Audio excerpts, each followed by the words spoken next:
সকাল সকাল চলে আসলাম আমরা সবাই রস খাওয়ার জন্য। ঢাকা মিরপুরের ভিতরে যারা খুব সহজে রস খেতে চান তারা এই ভিডিওটা দেখবেন। এন্ড বোট ভাড়া কত টাকা নিল, ওইখান থেকে অটো ভাড়া কত টাকা, প্লাস ওইখানে এক গ্লাস খেজুরের রসের দাম কত টাকা সেটা আমরা জানাবো। গোলাপ বাগানে ঢুকতে কত টাকা, একটা গোলাপের পিস কত টাকা। তো এই যে একটা কাকারে দেখতে পাচ্ছেন, তিনি কিন্তু অসাধারণ একটা চা বানায়। চাটা খাওয়া শেষ করে আমাদের ব্লগটি শুরু করা যাক। Let's go. হ্যালো, আসসালামু আলাইকুম এভরিওয়ান। চলে আসছি আপনাদের মাঝে নতুন একটি ব্লগ ভিডিও নিয়ে।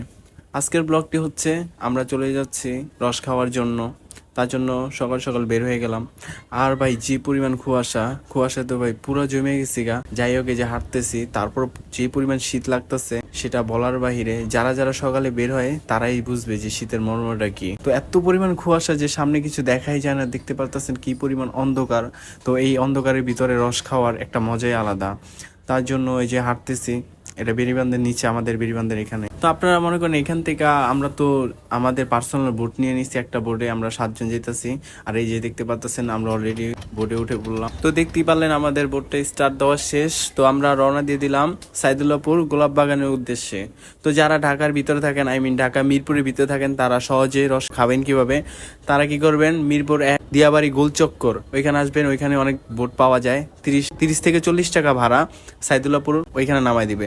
তো ওইখান থেকে আপনারা অটো নিতে পারেন, 10 টাকা করে জনপ্রতি ভাড়া নিবে। হয়তো বা এর থেকে বেশি বা 20 টাকা করে নিতে পারে, যেহেতু সকালবেলা হয়তো বা ভাড়া 10 টাকা বেশি নিবে। যাই হোক, 20 টাকা করে ভাড়া নিবে জনপ্রতি।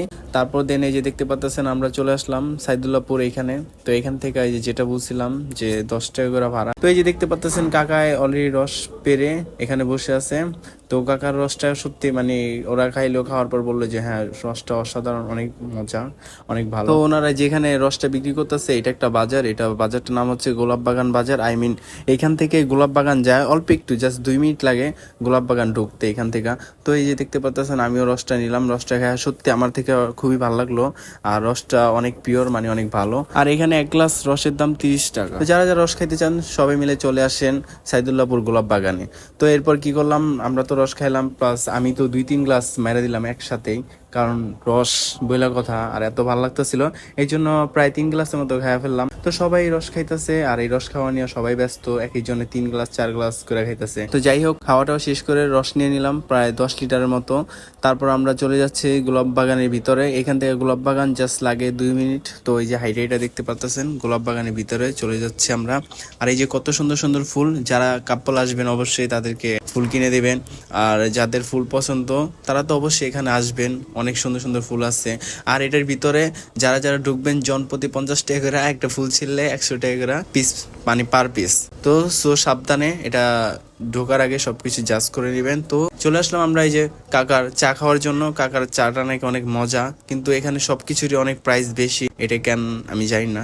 যাই হোক, তো আমরা ভিতরে ঢুকে পড়লাম চা খাওয়ার জন্য। নর্মাল একটা চা, দুধ চা, যেটা মানে সবখানে 10 টাকা করে বিক্রি করে, তো এখানে 20 টাকা করে বিক্রি করে ওনারা। তো যাই হোক, আমরা 7 জনে 7টা চা অর্ডার দিয়ে দিলাম। তো ওই যে কিছুক্ষণের ভিতরে আমার চা চলে আসলো। তো চাটা খাইতেছি, চাটা মোটামুটি ভালো, তবে অতটা স্পেশাল না যেটা 20 টাকা যে ওনারা রাখতেছে। যাই হোক, সবাই এখানে চা খাওয়া নিয়ে খুবই ব্যস্ত। আর এই যে রসটারে আমি কি করলাম, উপরে টেবিলের উপরে রেখে দিলাম। তো চা খাইলাম, রস খাইলাম, আর গাঙ্গের ঠান্ডা হাওয়া খাইলাম বেশ।